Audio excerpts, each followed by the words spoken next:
আজকে আমার এই ভিডিওটা কিছু বাংলাদেশি মূর্খ লোকেদের জন্য, যারা বলছেন ইন্ডিয়া আর পাকিস্তানের যুদ্ধ লেগেছে, ইন্ডিয়া মুর্দাবাদ, ইন্ডিয়া হেরে যাবে, ইন্ডিয়ার কোনো ক্ষমতা নেই।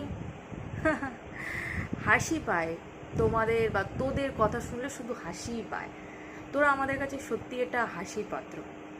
আর পাকিস্তান পাকিস্তান আমাদের কতটা ক্ষতি করেছে, তোদের কতটা ক্ষতি করেছে, তোরা একবার খোঁজ নিয়ে দেখেছিস?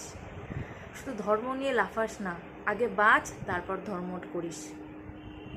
আগে তো নিজেদেরকে বাঁচবি, নিজেদেরকে বাঁচাতে হবে তোদের, তারপর তো ধর্ম ইন্ডিয়ার সাথে লড়তে আসবে। ইন্ডিয়ার ক্ষেপণাস্ত্র লাগবে না তোদের মারতে, শুধু একটা আগুনের ফুলকি তোদের জন্য যথেষ্ট। ছাড়লাম তোদের কথা।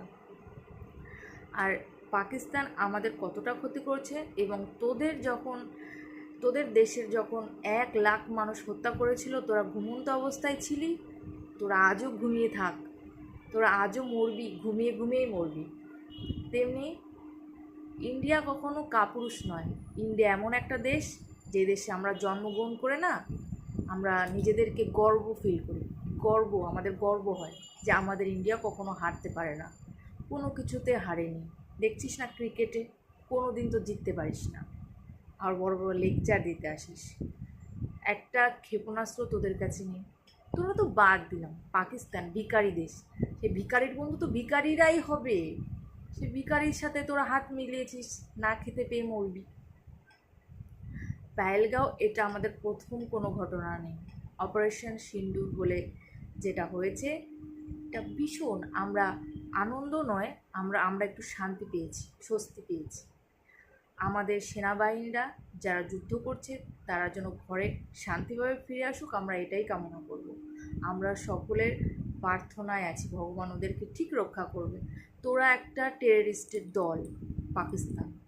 তো পাকিস্তানকে আমরা তো কখনো আগে থেকে হত্যা করতে যাইনি, আমরা তো আগে যুদ্ধ বাঁধাতে যাইনি না।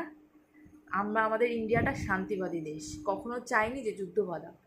কিন্তু আমাদের হিন্দুদের যখন এভাবে মেরে ফেলা হলো, এবং এর আগেও আমাদের 14ই ফেব্রুয়ারিতে যখন পেহেলগাঁওতে এরকম একটা ঘটনা ঘটেছিল, তো আমরা অনেক চুপ ছিলাম। তো এখন আর চুপ থাকার সময় নেই, এখন তোরা ভস্য হয়ে যাবি। আর তোদেরকে একটা কথাই বলবো, হ্যাপি দিওয়ালি। যেমন দিওয়ালি হচ্ছে চারিদিকে আলোর রোশনাই হয়ে গেছে, তোদের দেশটা ধ্বংস হয়ে যাবে। তার সাথে বাংলাদেশে যেগুলো মূর্খ আছিস, তোরাও প্রস্তুত থাকিস। তোদেরও মরণের পাখনা গজিয়ে গেছে, যার কারণে তোরা তো লাফালাফি